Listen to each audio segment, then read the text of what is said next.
be representing with this wave? This is a what am I thinking question. This is a perfectly good example of a Doppler shift. So here's my wife driving by.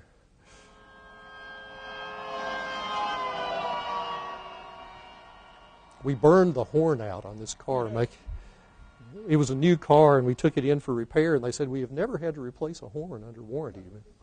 But anyway, that's the idea. As something's coming towards you, the sound waves get compressed because they're being pushed towards you, in essence. So you hear a higher frequency. As soon as it passes you, they're being stretched out, and you hear a lower frequency. So that's the Doppler effect. This is Doppler. We won't spend much time with him.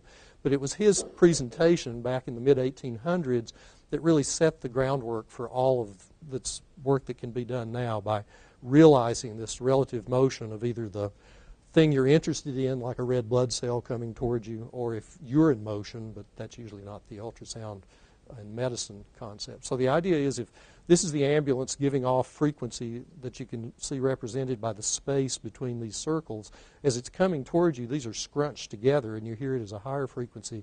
As it moves away from you, they're stretched out, and you hear it as a lower frequency.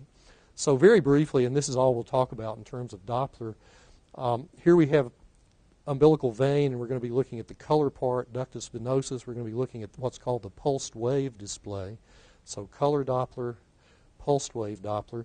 The color Doppler is very useful for finding vessels, general idea of direction of blood flow, looking for stenoses in some cases. Dr. Kim will certainly be illustrating those concepts in the hands-on part.